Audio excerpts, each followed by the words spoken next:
lot of concern that the police had such a proactive response in their riot gear outside the Mondawmin transit station when school let out, that they may indeed have provoked something to happen.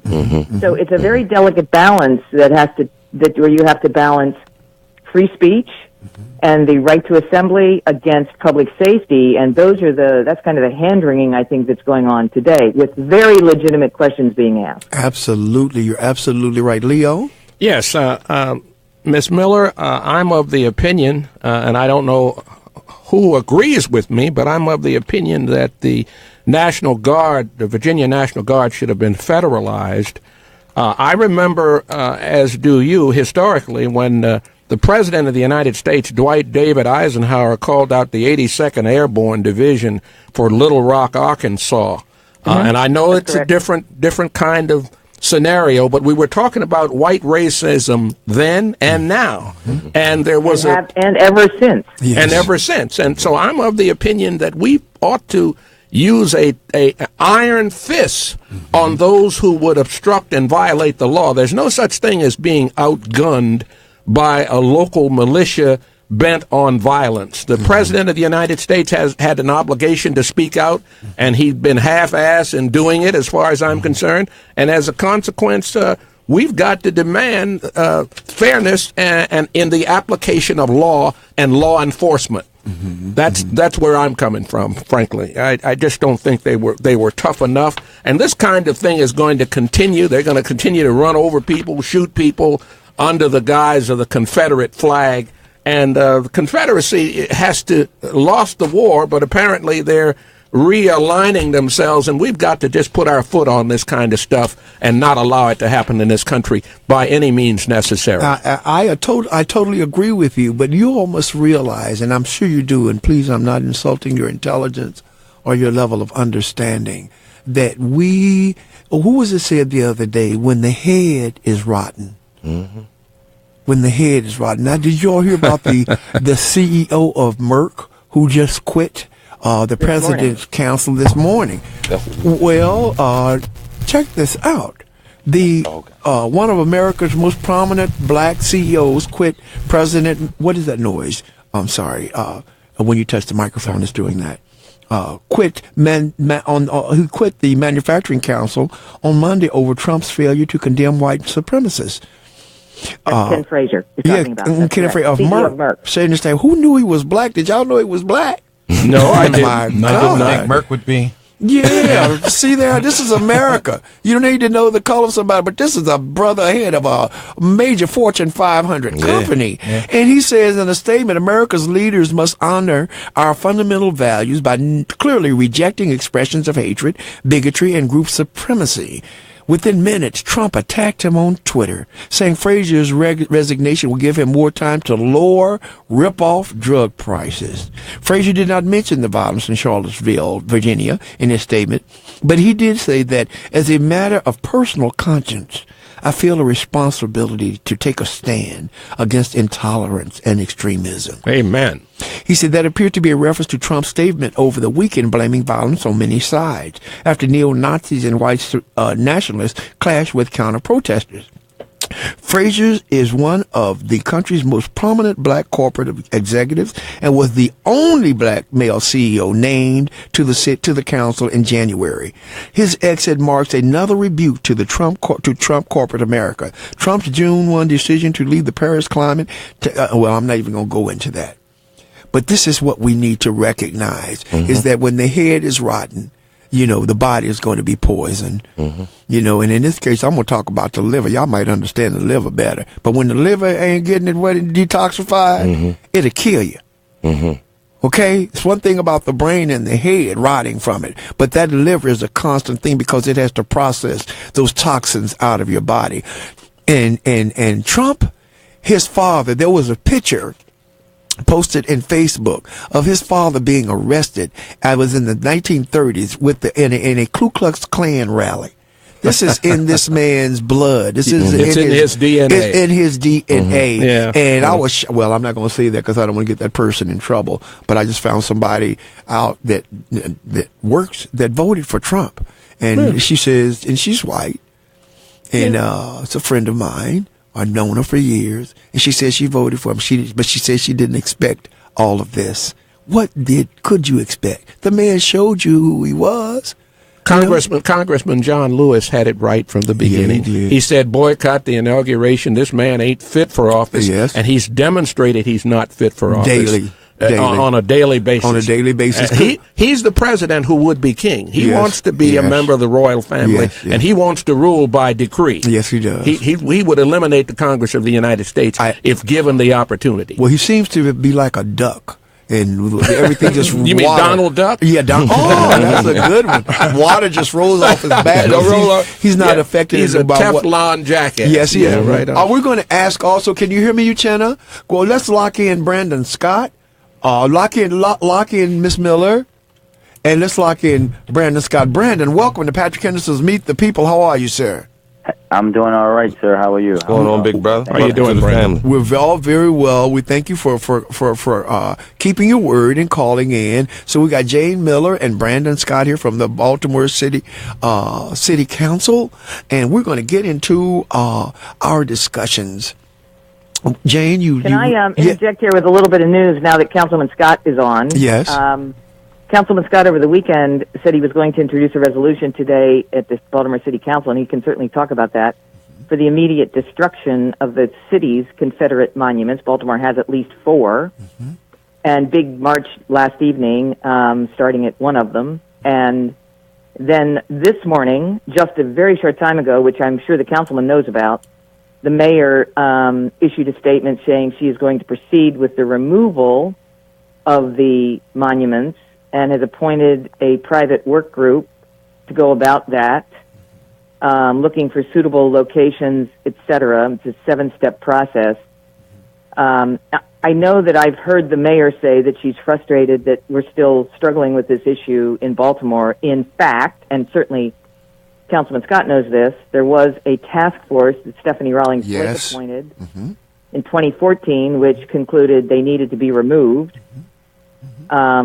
And at least put whatever. But here we are in 2017, and nothing has changed in that regard. So, I mean, just to bring you up to date on what is going on in Baltimore around this topic, because I think every city that's got these Confederate monuments today is saying, what are we doing about this? Yes. I have a question of Miss Miller and Brother Brandon Scott. Are you aware of the Confederate monument in the 1400 block of Mount Royal Avenue? The glorious Invictus placed there in 1903 by the Daughters of the Confederacy, right there at Lafayette and Madison, approximately 1406, Mount Royal Avenue in Bolton Hill. That's the community in which I live. Mm-hmm. Yes, sir. Correct. You are aware of that? Okay. Yes. What was it, 3 months ago, Leo? You and I went over there? Yeah. Leo, we were talking about it then. We went over and took pictures of it. I'm going to post those pictures. Yeah. Now, it is incredible art. It is incredible art. It's just incredible. They must have paid a fortune back then for that. It's within the artscape boundaries. It's within the artscape. So it's a piece of, but what it stands for can no longer be tolerated in our city. Well, and in Baltimore County, I think it was in September, not quite a year ago, that Robert E. Lee Park, which is right there off of Falls Road, above Lake Avenue. It was owned by the city of Baltimore for a long time. That's right, but that has been renamed to take Robert E. Lee's name off of it. Yeah, it was. Don't get it twisted. I read this morning. Those monuments those people were anti-America. Those are white supremacists. It's white supremacists. Whatever you want to call them. I'm getting them. Istas are all messed up, but y'all know what they stand for. They do not stand for the wholeness of America, and they need to come down. Now, Ms. Miller, do you think they need to put them in a park so all the racists can go look at them? Well, because that's what the mayor is talking about, putting them in another place. Why don't we just put them in? About putting them in a cemetery where Confederate soldiers are buried. Good place. They should be immediately destroyed. You think they should be destroyed? You don't think they should be in a museum like they're trying to talk about doing down in Charlottesville? Absolutely not. Okay. We don't. You're not going to go. You don't have statues of Hitler in Come on, anywhere. That's right. Flat out. Yes, they said some guy was over in Germany yesterday, and it was on the streets and gave a Heil Hitler sign, sign, and they beat him up. Yeah, it's actually illegal to do that. It's illegal there, yes, to do that. Okay. Wait, let me raise that question, though. This is an interesting question. So I've been to Germany, and Germany has preserved its Nazi history for the purpose of history. So they're like the Reichstag, the old Reichstag has, is a museum. Yes. They have preserved some of. In fact, I thought this morning, you know what? I'm looking at these young people. I just don't get it with young white men being enthralled with Nazism. They all need to take a field trip to Germany and go through some of the concentration camps that have been left behind, so people can see them and understand what happened. So I think that preserving history, good or bad, is important because clearly we haven't done a very good job of conveying the history of Nazism in the world. If we have young white men in 2017 that think this is a really good thing. Right, but that's paranoia. And that's what I want to say. Wayne, did you go ahead? Yeah, I wanted to speak on that because she raised a very serious point because right now we are constantly having to deal with that. You know what I mean? And more so than the monuments, being put somewhere to teach the history, it has to start with their homes. They always talk about the issues in the black community starting in our houses. You know what I'm saying? The issues in the white community, that starts at their homes. That's something that is being taught and passed down, which is hurting us as a whole. Yeah, you see what I'm saying? Yes. I mean, and the thing is like, if we don't stop it there, if we don't question, but you can't tell them what to do. No. When I say that, I'm saying it in retrospect to like the brother J.C. Falk does the Circle of Voices thing, and the main thing that's what we're always talking about is white folks taking responsibility for white folks. We can't stop anything that's going on in the white community. We don't have no power and no way to. You know what I'm saying? So we got to build those teams of folks who can attack the racism in their community, just like we are attacking the sexism. You know what I mean? The mistreatment of our children, our women. You know what I mean? We have to, because if not, that thing carries on. So that's just my perspective. And Ms. Miller, just to speak on that, we're learning today that the gentleman is going to be arraigned today, correct? It's already happened. Which gentleman? The gentleman that in Charlottesville that ran over and killed the lady. But what was interesting was the interview that they did with his mother, and I don't know if you had a chance to catch that, Miss Miller. And it was I was just really flabbergasted that she told everyone that she just didn't know what was going on. You believe it? And she didn't see those signs. And yet his junior high school teacher seemed to know everything. He idolized Hitler. But that's what I mean when I say they don't want to take responsibility. That came from their household. You know what I'm saying? So, I mean, and we all had to step back and check ourselves. Go ahead, big brother. Yeah. I just want to add something, not to divert from this conversation. No, go ahead. But we also have to remember that there's something else that is actually kind of related to the issue that we're talking about that's going to be before the city council tonight too.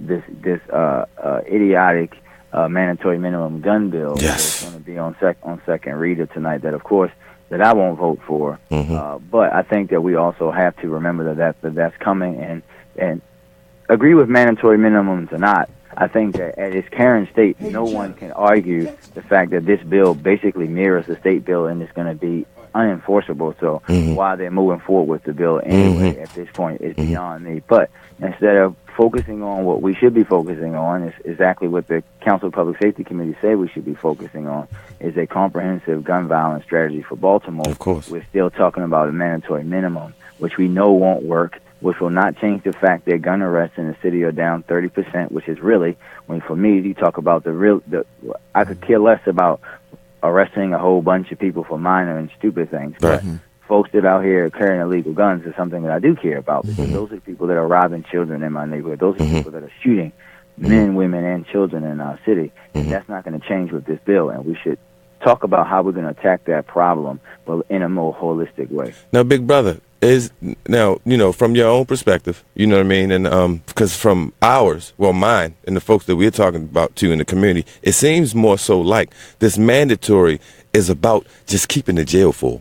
or profiling. Well, it's not, well, to be honest, I don't even think it's that, because like, to go back to my earlier point, I think it's to me, it's their way of saying we're doing something. Because the truth is that you can't keep the jail full with mandatory minimum people convicted for mandatory minimum guns if your arrests for guns are down 30%. That just, the numbers. If you understand my point. Yes, sir. Handgun violations are down 30%. I think that under the pressure of the council and folks saying, listen, what's the plan, that, this was thrown out there. And don't think that they expected it to be received the way it was received by the mass public. Yes, go ahead, Leo. Councilman Scott, this is Leo. Yes, sir, I'm wondering if the council could not take a more proactive role in the regionalism and nationalism associated with gun control. I'm not saying that you have the authority to force the federal government to take a stand, or the bordering states that border the state of Maryland, but it seems to me guns aren't manufactured in our state. Illegal guns are coming in from everywhere, and it seems as though the national representatives, and I think Chris Van Hollen as the senator, and Elijah Cummings and Paul Sarbanes, a lot of these folks have recently rolled over, and they're silent on what is apparently the impossible dream for some, and that is that you've got to continuously demand national legislation that mandates a greater level of gun control, because Baltimore City doesn't have a wall built around this city with regard to guns. I know we want to take guns off the street, and that's well and good, but we have to be involved in a national and regional coalition to do something about this, and not simply work in isolation. And I don't hear the mayor or president of the city council saying that. Can I interject here for a second, just on terms of the landscape of that? You raise a very good point. I just did a story a couple of weeks ago concerning this very topic. And so here's the situation. States like Maryland, New York, New Jersey have tougher possession laws. But states to our south, and West Virginia included, have much more lax gun laws. So, for example, while you can only buy one gun a month legally in Maryland, you can buy unlimited guns at one time in those other states. So there was a case, within the last couple of years, where a guy in Georgia bought 24 guns at one time, transfers them to a guy in Maryland. They now start ending up in criminal investigations in Maryland and elsewhere. It was a federal prosecution of illegal gun trafficking, but it highlights the challenge of having disparate gun laws. So yes, so Maryland becomes and here's the other problem. The other problem is that guns are to be bartered. So you have a gun that is very valuable in a city which has tough gun laws. So what's the good trade for that? And that happens. I mean, everybody in law enforcement and in the community will tell you that there's a lot of trading that goes on for guns, for drugs, et cetera, et cetera. So you have people in other states that can buy guns easily. And their market becomes Baltimore, where you can't buy guns. Yes. The demand. I'm so glad she said that, man, because that's what's really hurting us. Why isn't there any mandatory minimums on the folks who are coming down from the county bringing this stuff in here? We talked about this. Go ahead, big brother. I want to jump in real quick. Yes, sir. We actually have to get ready to start. Oh, okay. I think that you're right. So, and you remember, to Mr. Leo's point, yes, Mr. Leo, I think that is and will be happening. I know myself personally, I've been talking to federal folks, but we also have to understand the federal landscape. And something that I spent a bit of time in when I was away in San Francisco with a group, Young Elected Officials Network, we talked about how local leaders and state leaders, we're going to have to be at the forefront, because we can't expect anything to come out of D.C. right now that makes any sense. I agree with you. I agree with you. It's not going to happen. Yes, sir. So we're going to have to take on the forefront. And actually, recently here on the council level, I actually introduced a resolution that says that the council should have, that the Baltimore should have a gun intelligence center, which would literally, what you would do is track every bullet, every gun, not just down to the person who shot it, but the person they bought it from. Yes. All those people should be prosecuted and prosecuted at the federal level, if you ask me. So we know, and that's where the federal government could be pretty useful. They could be if we do. So do any of us really expect Sessions to mount a real investigation of what happened down there in Charlottesville? Does anybody really expect him to do something about that? Jayne, do you? That's a good question. I have to run too here in a second. I know Brandon's got to jump off. I think a lot remains to be seen about how this administration handles that.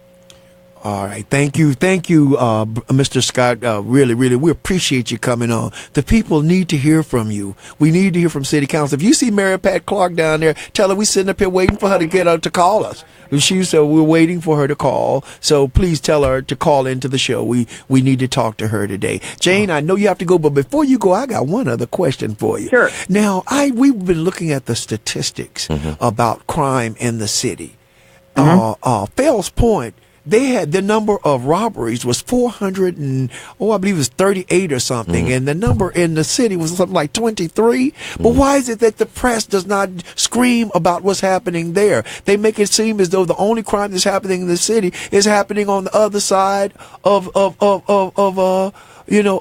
Pratt. President Street. Why do you know why that is? Are you talking about street robberies? Yes, ma'am. We have done many stories on the topic of street robberies, and they are up pretty substantially in particularly in the commercial district. Obviously, those have become targets of opportunity. Right. I'm going to say something here, and I hate to say this and then kind of hop off the phone, but I think it's really worth talking about the way that police in Baltimore are deployed. Yes. And so what do we know about these couple of body camera videos that we've seen that raise the question of how that evidence was handled? One thing, not only does it raise the question of how the evidence was handled, but what you see in those videos is that even now, after we know the failures of the war on drugs, we've got multiple police officers scrambling around for small amounts of drugs. I mean, in that one video, there's like 7 officers. Right. And it's like, okay, really? I mean, I just, what do we know? We know that certain crimes follow economic opportunity. Right.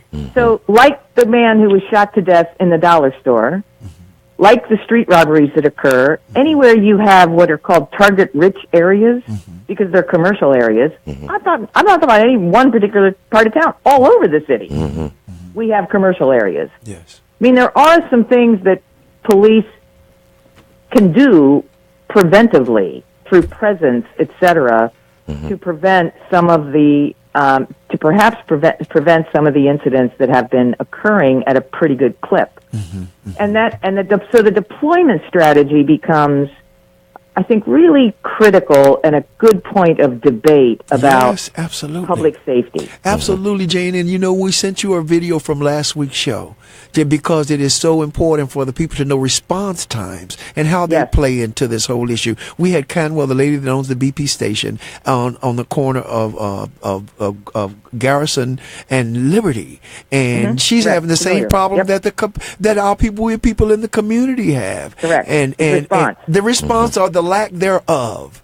And so this is what we're talking about. So it seems as though, and I think it's a profound point you made about all those people on that little bitty drug. So there must have been 7 or 8 cops there. And when they filmed that guy, when that camera filmed that guy hiding those drugs and then coming back and finding them. What a waste. I just think the leadership of the city has got to tell the public, what is that about? Right. Because you can see it. Yes. And I mean, we know that the jails have been full for. We're in the 3rd generation of the war on drugs. We all know that. Yes. And yet here we are with 5, 6, 7 cops scrambling around a car or a couple of people or in the trash or whatever, looking for a couple of pills of heroin. I mean, it's like, okay, so tell us why that's important when we have a lot of gun violence. And yes, I understand drug trafficking is related to gun violence, but we also have a fair amount of street crime that is now related to targets of opportunity for income, because people are so deeply impoverished in this city. There's no income opportunity. There's no income opportunity. They won't even raise the minimum wage. It's just under siege, the people of the city. This doesn't take a brain surgeon to figure this out. No, it doesn't. That when you have people that are really struggling to get by and to survive every day, that you're going to have street crime. You're going to have that. Just get an opportunity, to take an opportunity to take someone's cell phone, take someone's wallet. We kind of, I've heard law enforcement officers talk about the carjacking issue, which has become, increasingly a problem. And one of the reasons for that is that with the newer vehicles and the remote keys, et cetera, you can't steal the car. You have to steal the car with the person. In other words, you have to have the key. Because there's no ignition to stick a screwdriver in. Right. So you're vulnerable, because the only way someone can steal the car is if you're near it. They snatch you out of it. Yeah, absolutely. And that's exactly right. So that has. But there's another point I want to make. Jayne, hold on for just a second. You're listening to Patrick Henderson's Meet the People on WOLB 1010 Baltimore. Don't touch that dial. WOLB Baltimore, a Radio 1 station where information is power. It is power information, but if you don't do nothing with it, ain't nothing but a bunch of words. Jayne, you may proceed. Thank you. All right. And then I really got to get off the phone. But I've been around a long time, so this gun violence is something that I've been covering, working on for my entire career in Baltimore, as we all know. If you look back into the 90s, when we had such high homicide numbers and high gun violence, the gun violence then was about when I talk about gun violence, I mean homicides and non-fatal shootings together. Okay. So homicides get all the attention. But when you put the two together, the gun violence rate, the number of gun violence incidents today is about a third of what it was in the 90s, even though the homicide numbers are very similar. The overall gun violence numbers are much lower. And what does that tell us? That tells us that it's become much more lethal, targeted, and I think that also gets to the same point about what the Councilman Scott has really pushed for, because I've been covering it, which is to have a comprehensive violence reduction strategy, which the city has been very slow to adopt all these years. And that means you can't throw all your eggs in the policing basket. Right. With that point, I'll be happy to join you another time. We thank you so much for this time. Yes. Have a great day and happy hunting. Really. All right. Really. Okay, there you go. Thanks, Jayne. All right. Thanks, guys. Okay. Jayne Miller, thank you so much for joining us.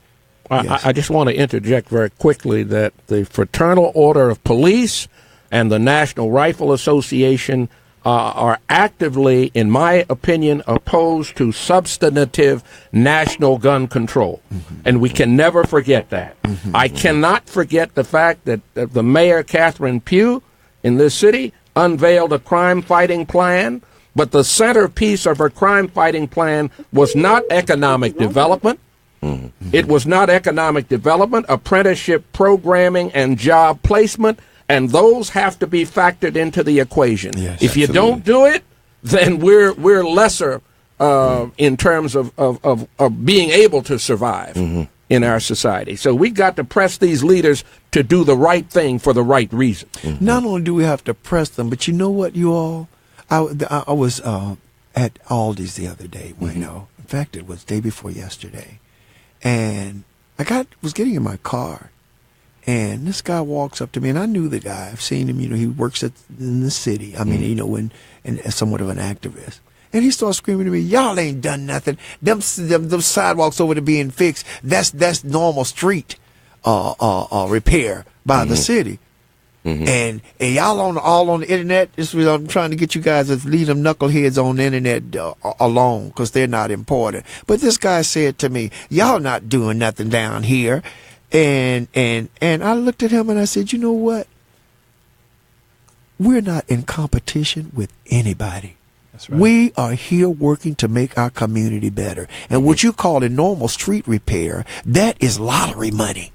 We wrote proposals to get those there. New lighting is getting ready to go there because we went and we wrote a proposal for that for our community. New facades, new signage on all our buildings here. But there's this jealousy, this envy, this put down, this inner fighting within our own people about who's going to get the credit for it. I don't give a flying fahoonie who gets the credit for it. My property value is going to go up. Everybody's property value is going to go up over there. We're going to have better schools because we're going to have people are going to want to move into our community with their young families. Everything, and when the tide rises, all boats rise. And so these people that are coming up talking about who's doing this and who's doing that, and so worried about what we're doing, don't worry about what we're doing. What are you doing? Write your proposal. Write your proposal. And so then he took me over to this beautiful garden over on Vickers. Do you know where Vickers is?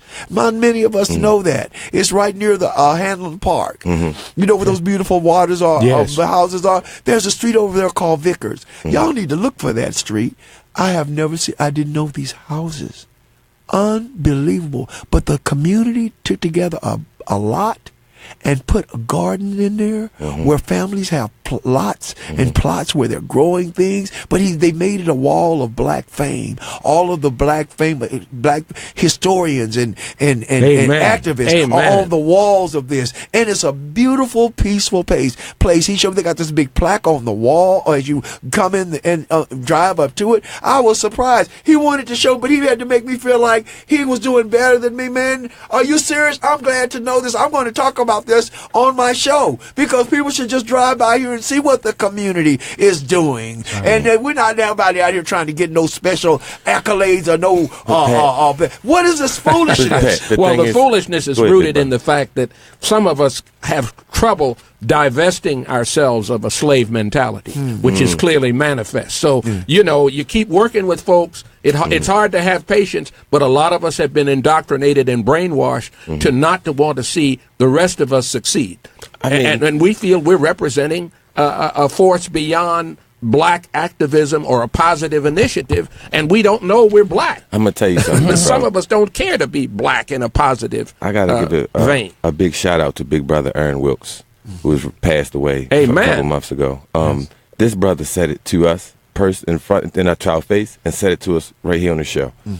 It's the fact that a lot of these folks been around for so long and have not got anything accomplished.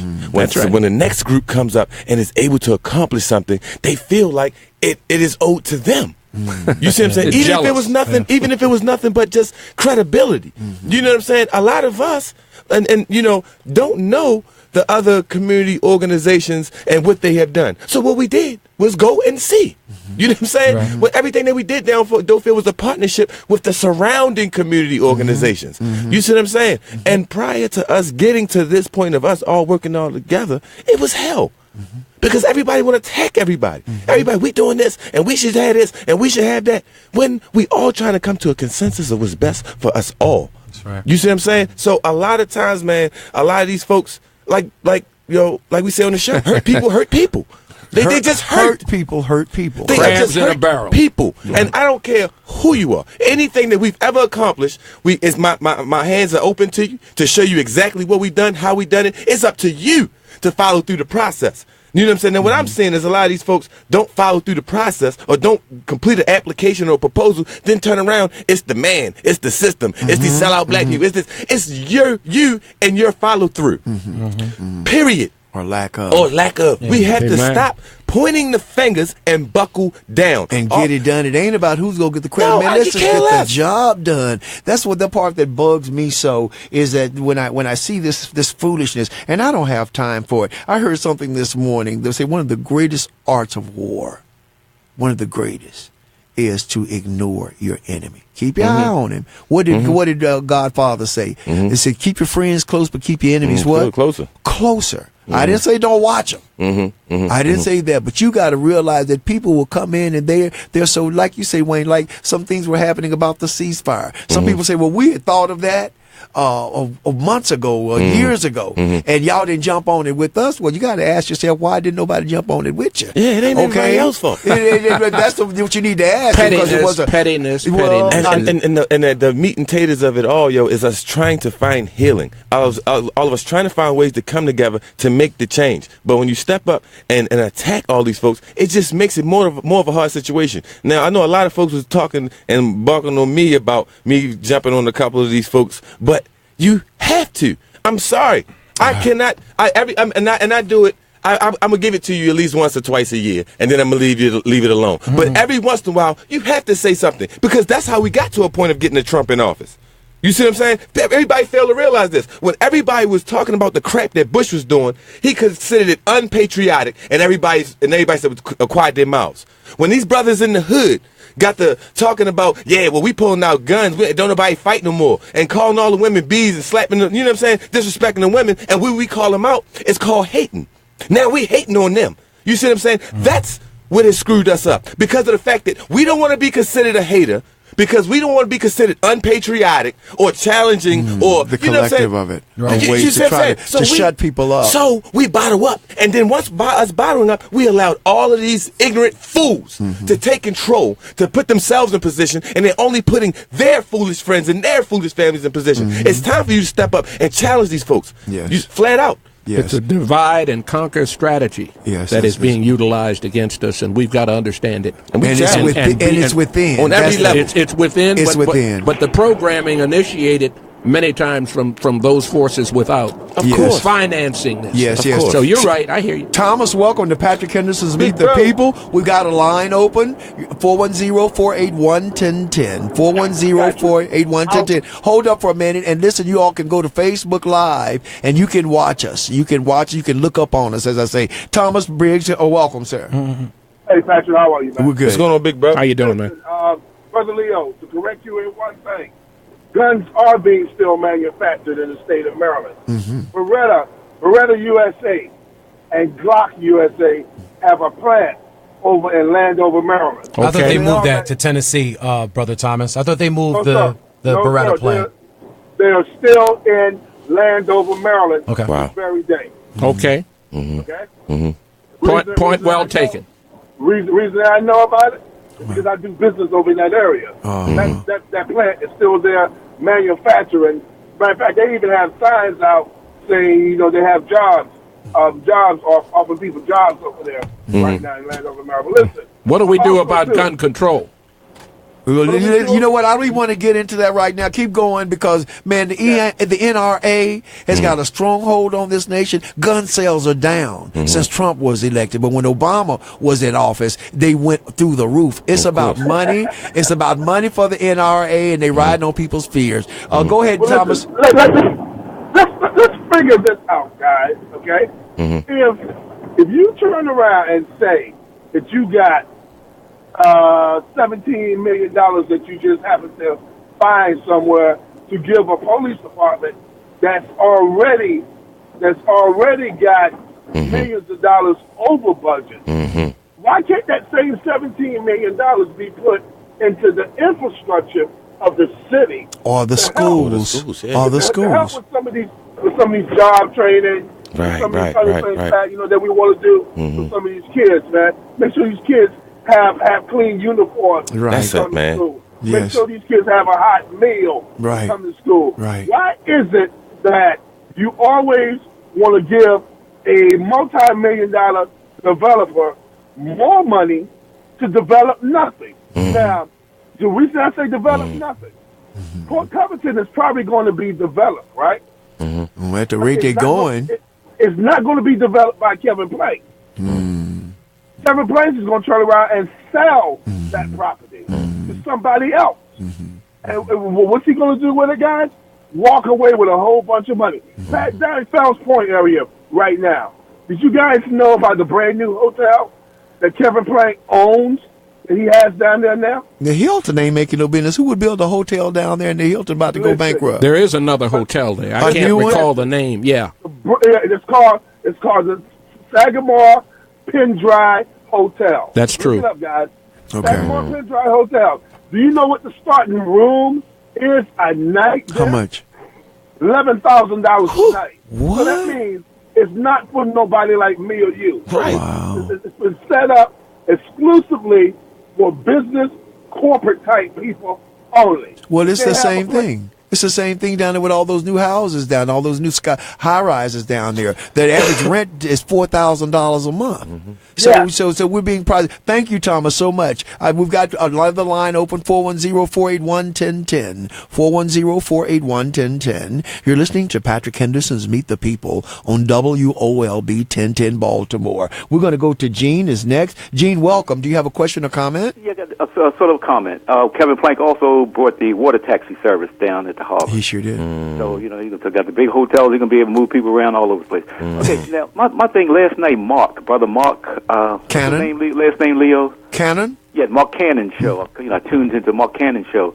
And Mark had Safe Streets on there. And, man, I swear to God, I had a revelation in a sense that, you know, when you get something, you hear it all the time, but then you get it, it sinks in your head. Well, it sunk in my head. Safe Streets are saving lives. They're preventing murders. That's true. You know, and literally they're preventing murders. And I'm like, my God, like, you know, their interventions literally, okay, I think it was Oscar who said that you see somebody out on the corner, you call 911. 911 ain't for going to stop nothing. It's, you know, it's an emergency call. And so Safe Streets, literally, when there's an altercation or there's a disagreement and somebody's going to get to finish the situation, they step in. They literally are like in the Navy, the corpsmen in the Navy with the Marines. They literally are going to save people's lives and stuff, man. And I told them last night, if I ever get an opportunity, and I'm taking this opportunity right now to put them on blast. Okay. Yeah, you know, so, you know, please, you know, recognize these brothers. We will. And we need, and you know, so the money that you're talking about and where it's going, some of that money needs to go to Safe Street. Yeah. You know, Well, right. it is funded. It is funded. Well, It's underfunded. It was underfunded. And It was they taken away during Stephanie Ryland Blake's Right. administration. Yeah, but the and reason then it was taken away, refunded. hold up. Right. The reason it was taken away was because they found they were selling drugs, and that within Okay. I mean, I apologize for cutting you off, but look, none of us are without sin. Well, that's not You the know, and I question. told I'm just None telling of you. us are without I'm sin. not accusing them. I'm just saying that's why they were underfunded. Yes, sir. But But that's I'm saying none of us without sin. You don't want to hear my story. yeah, man. Right. You don't want to hear the devastation that I did in my lifetime. Wow, Yeah, I can but imagine. But I changed. They can change. Yeah, and I'm not saying everybody's gonna change yes, at the I same agree. rate. It's And never- Brother Jayne, we hope to have them on here as well as Cure Violence, which is the actual organization that founded both Safe Streets in Baltimore as well as the Chicago ceasefire. So- We hope to have them on in the next Very couple soon, of weeks. yeah. So. So, you know, don't judge, yet ye shall be judged. Yes, sir. Oh no, Yeah, we're yeah. not judges, sir. We're just stating the Patrick, facts. I know you're not judging. He's talking for the audience. Oh, okay. Yeah, absolutely. Because And- they've certainly done a turnaround, and you know what? We're going to have them as soon as we can get them on here. Because I want to talking about the pre-war. What happened when they say go get your checkups for something bad happened to you with the hospital where Dr. Obama put it in,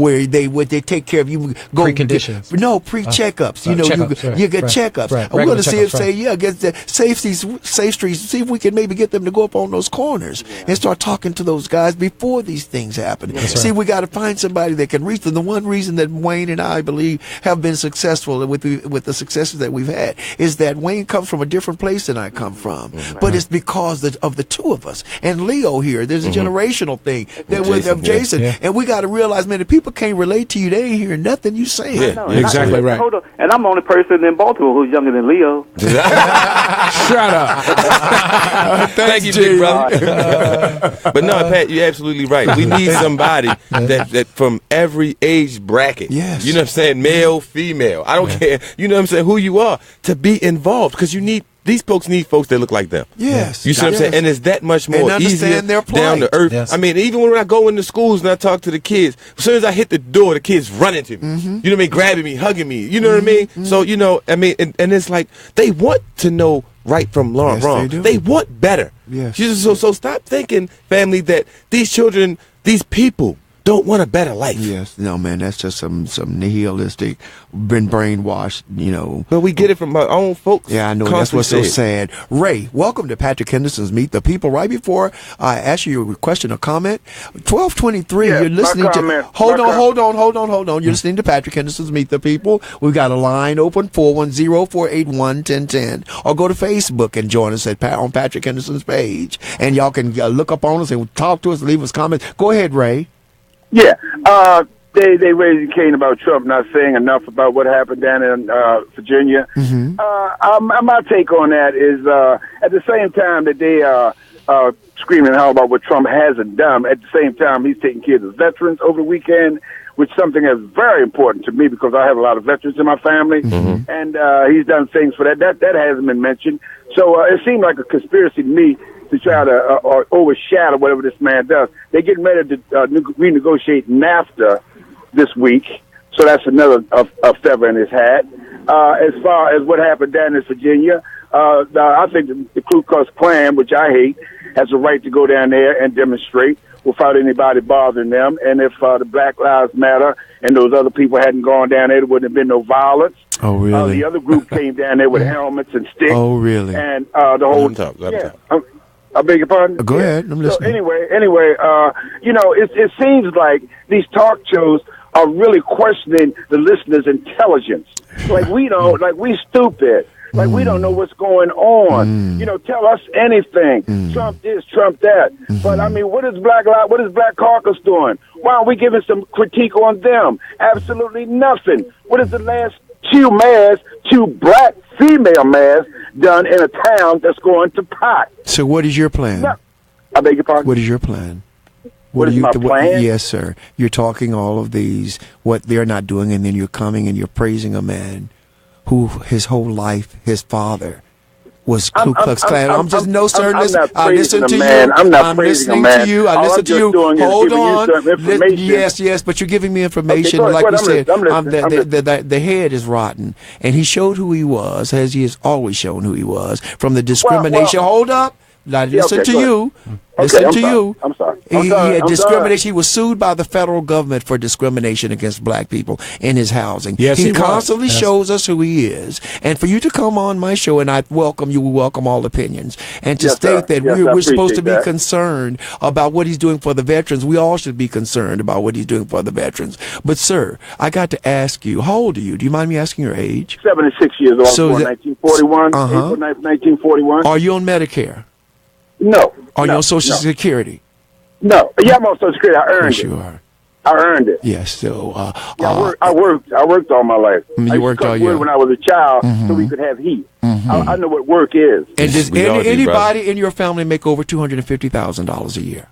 No. I had a brother that was an architect, but he worked for the city as a senior city planner. His name was Thomas Davis, and he died a couple of years ago at the age of 89. So nobody makes $250,000 a year. Exactly. So what other questions might I ask you? Why I'm really trying to find out why you would support a man whose intentions are not for your well-being, and hold on, let me finish. Okay. Let me finish. Right. It's not your well-being. You know it's not. I just met somebody today that I would never have thought would have voted, and they were white for Trump. And then I walked in and she said, I voted for him. What was I thinking?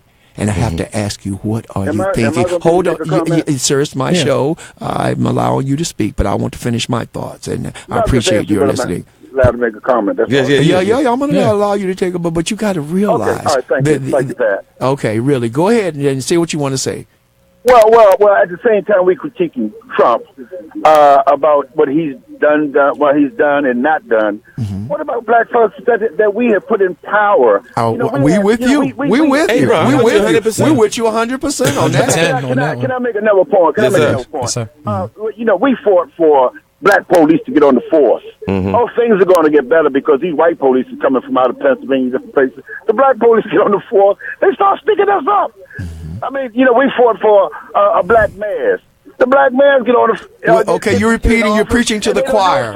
You're preaching to the choir. You're preaching to the choir. We agree with everything. Why aren't we being even-handed throughout the whole situation. But let me say this to you. Okay, I'm going to tell you why. Because the President of the United States and his administration, what are they doing? They're purging the voters' rolls. They're gerrymandering things so that they can stay into power. This is why they're putting people on the Supreme Court who have no intentions. No, you've had enough time. Thank you so much for calling. And Brother Ray, your information was just a little bit incorrect. It was the alt-right that was passing out the brass knuckles that came with the helmets, that had shields, and that actually initiated the attack first. Yes. So, Yes, Leo. I just want to say this in terms of even-handed. I know who Ray is, by the way. Democrats and Republicans, we took getting to the D's and R's. The alt-right is consisting of Democrats and Republicans.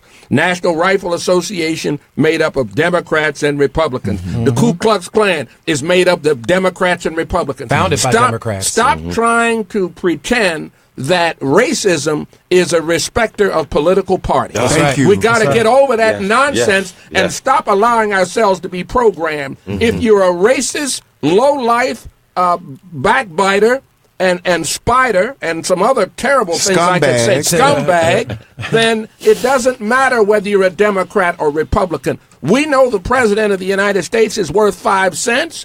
And we know that some leaders in our own political party, and those of us who are Democrat, and I'm a Democrat, aren't worth 5 cents. And they reside here in Maryland. They're in office, and they've worked against black leaders who wanted to be senators. The young lady who tried to be a senator from the state of Maryland, the first black senator, Donna Edwards. Yes. Black Democrats in this city. She was bullied out by the Democratic worked Party against her at the behest of the white politicians Kennedy and Townsend. big business, Yes. Kathleen Kennedy Townsend and others who Carter. programmed these Negroes to fight their own. Again, that's divide and conquer, and it's the oldest strategy in the book. We're going to keep going. It's 12:30. We got a special guest supposed to be on. We're waiting for the call, but we're going to go to Eric at this time. You're listening to Patrick Henderson's Meet the People on WOLB 1010 Baltimore. Eric, welcome. Do you have a question or comment, sir? Hey, Carmen. How you gentlemen doing? How you doing, Eric? Good morning. Oh, man, the last caller. That's the problem. That's the problem right there with our people, boy. I swear, man. I mean, they up in their 70s and their 80s, man. They just stuck in their ways, and they don't see it when it's right there in front of their face. On a previous show, a call was asked about, well, why Donald Trump acting the way that he is. He showed us who he was in the 80s when he was not letting out people being able to rent apartments in his buildings. Right. I mean, so and his father did it before then. Right, right. So when a person show you who they are, believe them. Believe them. You know what I mean? He didn't come out against that because he's for that. Right. He didn't already told the police to throw us in the back of the cars and don't be nice and all that. So bump our heads, broken bones, or even lose their life. I mean, this is a thing that he supports. Yes. You know what I mean? It's sad. It's sad that young lady had to lose her life down there like that, man. My heart really goes out to her family, man. And again, like I told him on the previous show, I put it in the same category, you know, with the father and the sons down there who 4 or 5 people down there in Virginia all lost their life. Yes. It's sad, man, that when you look at that, though, Patrick, man, how many our people did we see? We had thousands of people out there, and wasn't many of us. Fight for our liberty, and we weren't there. And I mean, but like I told them, you know what we doing? We in Baltimore killing 15-year-olds, 16-year-olds over the nighttime. We killing somebody in the back of Marsh Funeral Home. We sitting on the steps drinking alcohol. We fathers and mothers standing on the corner 5 o'clock in the morning with a can of beer in our hand. I mean, we gotta get better. We gotta want better. Yes, we do. Thank you. And big bro, it's gonna be a heck of a struggle, man. I respect everything you're saying. I see everything that you're saying. But those folks that are standing on these corners, those folks that are standing out, they don't represent the masses of us. No. You know what I'm saying? And we get caught up, bro. You know what I'm saying? And I agree with a lot that you're saying because I got to jump in these folks behind who are on the corners. But the thing is like, bro, when I look around at this country, you know what I mean? I see how much we want to do something, but we don't because we've either trained not to because of our religious and our political beliefs, or, you know what I mean? It's just fear. You know what I'm saying? One more thing before I go, right? So they say it was thousands of them down there, right, yesterday, right? Mm-hmm. So that lets y'all know how many people are still holding on to their racist views in America. Oh, yeah. Absolutely, no doubt. America is not post-racial at all, so everybody need to get that out their head, because Barack Obama was president that we post-racial. They say thousands of them from all around the country. Yeah. That mean, man, we sure enough had to clamp down, watch out for each other. But man. I was encouraged. I was encouraged because there was so many white people. Did y'all see in Seattle? Yeah. What was happening? All those white people that were anti that thing. The police had to keep them. They kept them separated. And they never showed the other rally. But that's my point, family. We have to deal with our situations. Let them deal with theirs. When that racism is being, directed toward us, then we attack it. But right now, we got more problems with these brothers not being knowing how to talk to the sisters, keep their hands off of them. These kids that keep being molested, you know what I'm saying? And then they turn around and, attack the gay community when these kids were molested, and which why they ended up a member of their own family. You know what I'm saying? So it's like people always say, well, I was raised this way. You raise up a child in the way he should go, and you will not depart from it. We're not raising up our children in the way they should go. Not even talking to them. You see what I'm saying? He who controls the economics of this country controls the dynamics and the racism. Don't ever forget that. I'm not trying to get away from the reality. But if you control the economics, we have diminished economic power. We must gain black economic and political power, and the extent to which we're able to control it has a lot to do with whether or not we control our own destiny. Yes. We can't control anything if we don't have economic power. Yes, so the economic forces that exist in this country continue to manipulate, and they've got crew leaders. And what did you call those crew leaders? Blacks who work on behalf of white dominance and white control? Overseers. Martin O'Malley is a major force in politics in Baltimore, in Maryland. Mike Miller is president of the state Senate. Mike Bush is the Speaker of the House of Delegates in Annapolis. And these are influential, multimillionaire white men who do the bidding of the Greater Baltimore Committee and the rich white corporations who determine the direction of this country. And they support, whether they say they're Democrat or Republican, they support Donald Trump, the racist president who would be king. Don't make any mistakes about it. Don't get it twisted. Don't get it twisted. Zach, welcome to Patrick Henderson Meet the People. How are you, Zachary? Hey, I'm doing good. Is it Zachary Murray?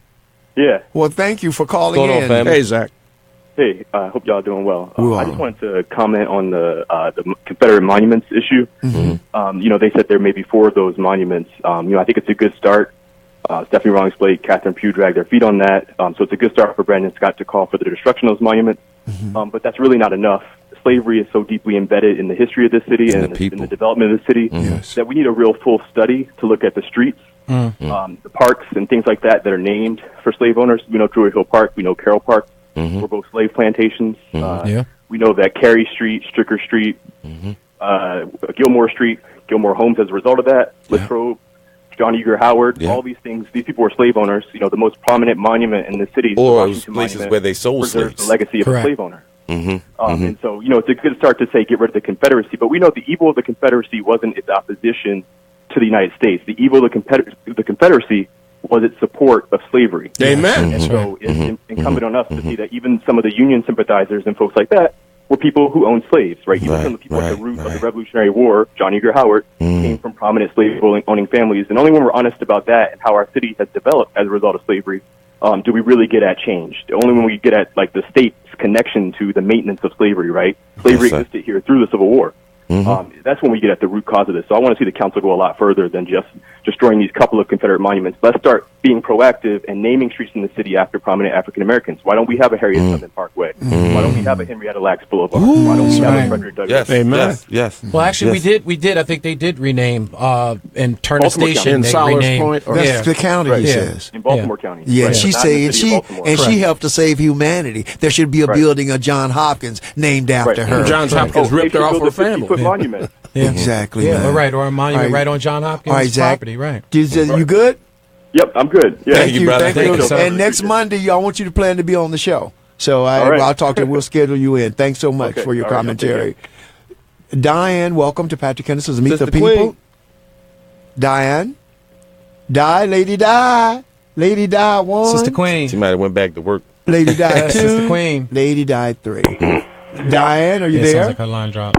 Oh, okay, yeah. Oh, Lady Di, are you there? Yes, I'm hollering, hello. Okay. I stuck my finger in the wrong hole again. Oh, my Lord have mercy. Go ahead. Oh, man, I'm enjoying your show. I was supposed to be there, but I have another meeting to go to in a few minutes. But I just want to say, everything you all said is right. We got to open our eyes because this happened even before President Obama was president. The thing about it, and everybody there know this, and I'm talking to the choir, they know that they are losing power because so many different ethnic groups are coming here from all over. So, it's in competition with jobs and stuff, and if they don't have the skills, see, they just thought it was just us. But it's them, too, that don't have the skills to compete because you have to have technology to go underground with the coal now. So if you don't have that, the president said, and I call him 45, y'all, like, don't put his name out in the atmosphere. But anyway, he promised them that they was going to, open the coal mines back up. But the thing about it, they got computerized now. You're not going to have 20 people no more. You're going to have 3 people, to operating the machines. Yeah, the machines. So, don't take our eyes off the prize. The thing about it, we got to get ourselves together. We and it's not everybody. We just got to start putting money together. That's it. Talk about economics. It's all about this country was founded. That's what slavery was about. Their economics, keeping the economics. And if we be very truthful, that's what it was about. Even with Baltimore That's what City. Leo said. Just said it. Yes, right. absolutely. Even with Baltimore City, y'all talked about the young man that just got off. He talked about slavery. It's still going on today because they control us. That's right. With, with little trinkets. They come in and say, we're going to give you this much for your community. And you got older people, not every older person, because I'm in that group now, not every older person thinks like that. Right. And, they say, okay, give us this, but they're not giving you substance that can hold on, where your people can live in a decent home, without saying that, okay, because everybody's on welfare. Everybody is not on welfare. That's right. If and the majority are white. That's the other thing. Yes. And that's the thing about it. We believe a lie before we believe the truth. Yeah, man. So we got, we have a long way to go, and it's the fight just began. And like I said, Wayno, y'all with the ceasefire, y'all let me know what's going on. I'll be there. I was there with the young people at the National Great Wax Museum on Saturday. And those people was right. Those young people, I'm so fired up because I'm so fired up because the young people are fired up. Right. And I don't have to hold on to, the older people that don't want to do nothing. Yeah, that's it. Thank you so much, sweetheart. Right. We got the lines are full. Patrick, yes. Can I come on next week? Yeah. What did I tell you? It's a standing invitation. In the house. I'm going to come on next week. Okay. Okay. All right, sweetheart. Love you, Sister Queen. We're going to go. Shout out to the Baltimore Ceasefire 365. Absolutely. So they're in the process of putting that together now. Yes. Shout out to the whole family. Yes. Jason, welcome to Patrick Henderson's Meet the People. You have a question or comment? I have a comment. How you doing? Very well. How you doing, man? This is one of the best talk radio shows, one of my favorite anyway. Well, thank you, sir. Jason, are you a first-time caller? Yeah. No, I'm not. Okay. General Robert Lee and Stonewall Jackson, right there on John Hopkins. We gotta get him out of there. My second thing, just so y'all know, because I just found out myself, there's the alt-right, RIGHT, and then there's the alt-right. Yes. RICH. Yes. And a lot of people don't know that. And that's how it's connected to Nazism and everything that's going over in Germany to today. White supremacy, yes. White supremacy to its fullest. That's all I wanted to say. Thank you very much. Great call. Appreciate that. Charles, welcome to Patrick Henderson's Meet the People. You have a question or comment, sir? I just have a question for Leo. Leo, are you going on record with incontrovertible evidence that the alt-right, white nationalists who showed up in Charlottesville this weekend to protest the removal of the statue of Robert E. Lee, are you going on record with incontrovertible evidence that they belong to the Democratic Party?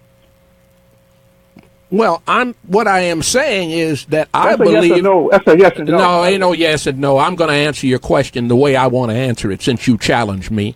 I believe that white racist folk are of all political persuasions. They have all kinds of labels: Democrat, Republican, blue dog Democrat, and a dog Democrat, and an elephant's ass, and a whole lot of foolishness. And they're all a bunch of redneck crackers who wish to destroy the advancement of our people and wish to enslave us again. And they're doing it through the economy. They're servants of the rich and powerful corporate leaders in this country, and they are manifest in our local area in the form of the Greater Baltimore Committee, the Baltimore Development Corporation, and again, the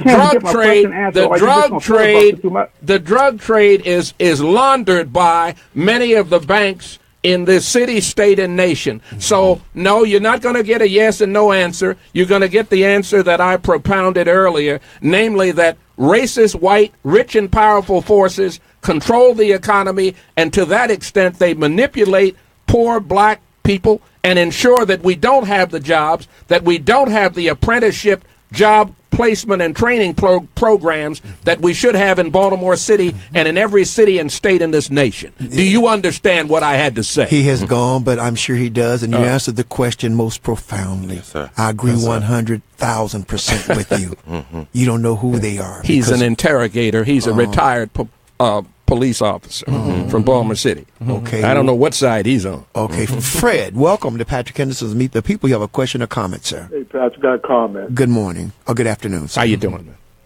Leo, let me ask you a question. I constantly hear you in the air talking about the white man pressing us. Mm-hmm.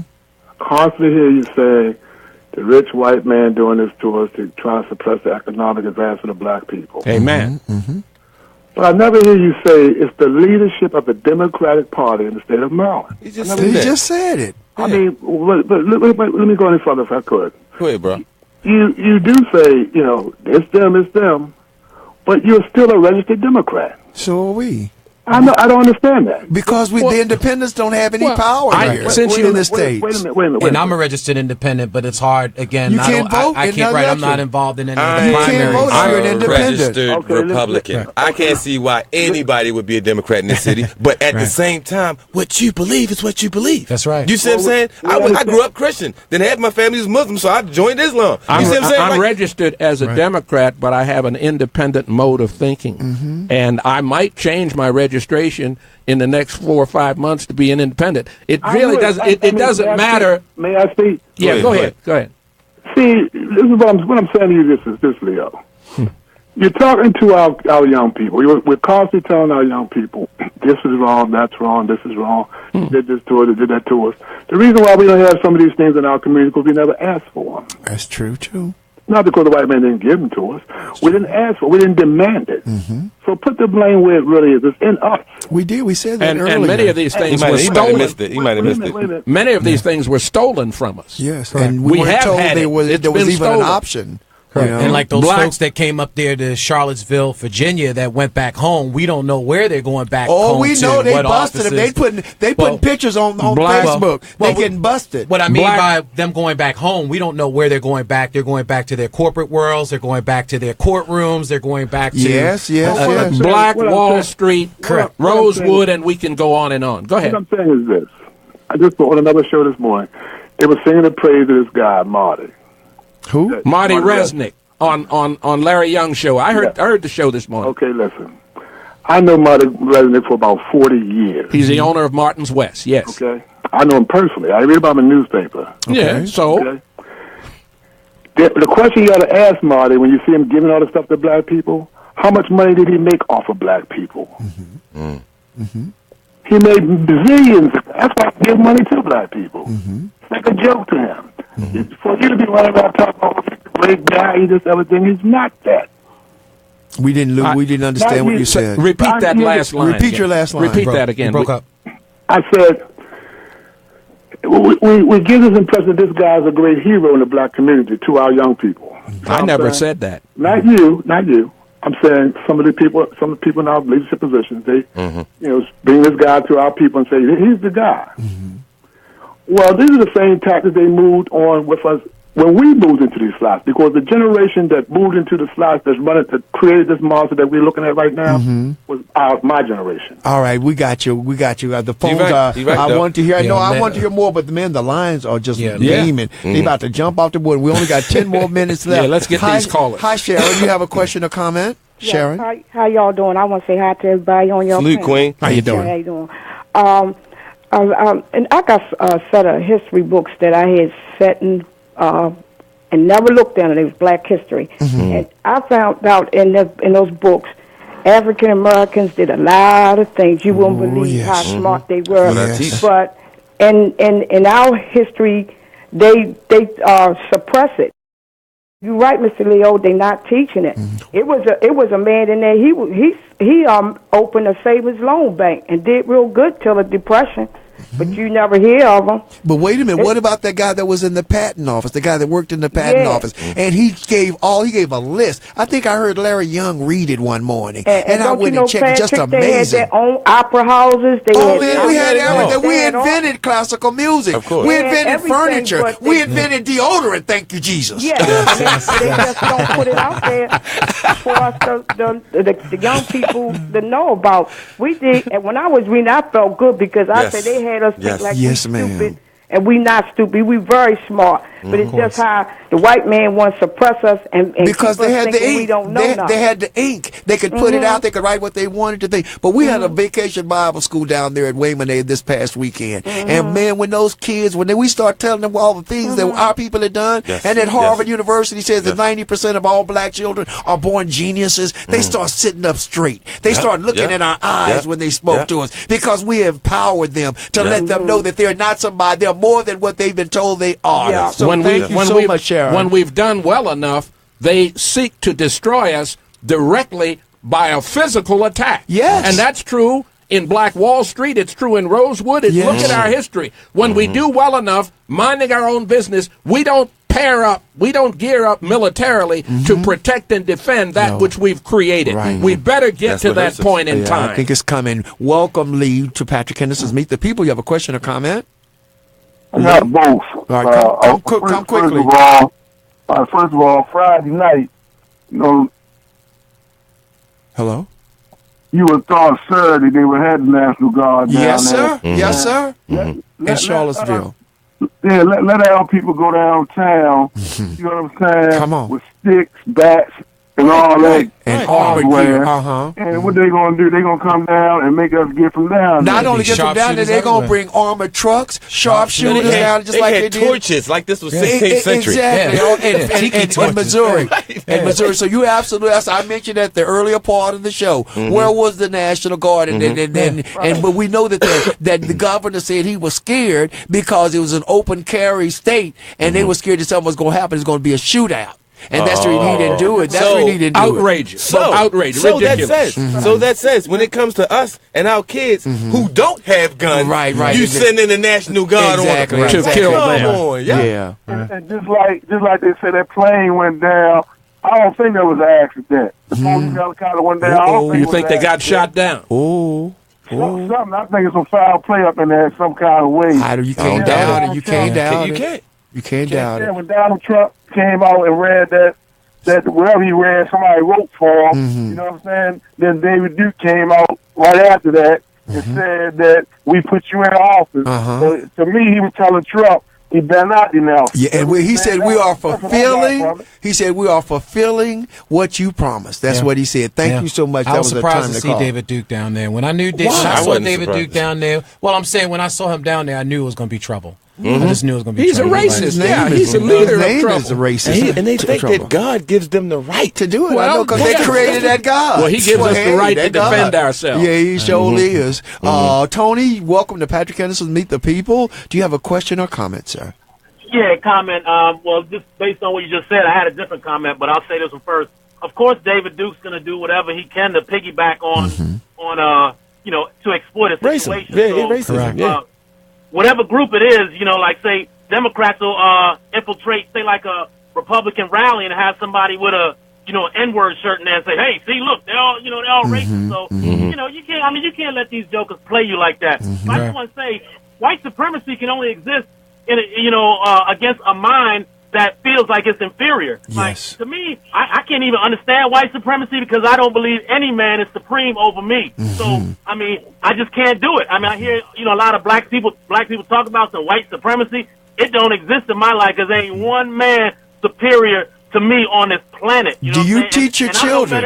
I'm no better than one man on this planet. So if you want to have a low self-esteem mindset, then you believe in all this white supremacy stuff, and you buy into it, all the hysteria. But if you got your mind emancipated from mental slavery, then you just roll good. You ain't worried about all that foolishness. So who do you think we should reach first? The children? See, because the old folks, they locked in. You got to reach the children. Yes, sir. Yes, sir. Until the older generation, unfortunately, blacks die off, you're going to keep this mentality going. So it's just the children that got to be touched and reached.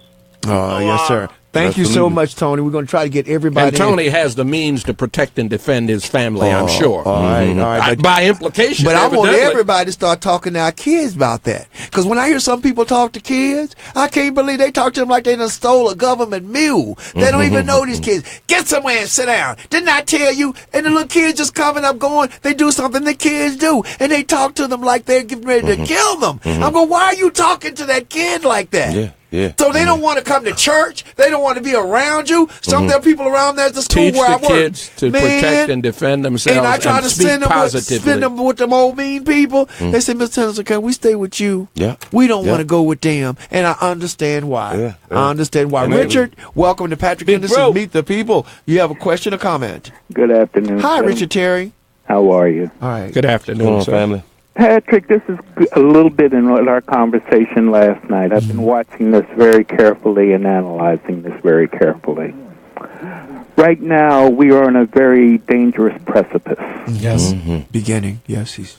And if anybody has ever read the Turner Diaries, the playbook has been set out within it. And we're falling into the trap that it has laid.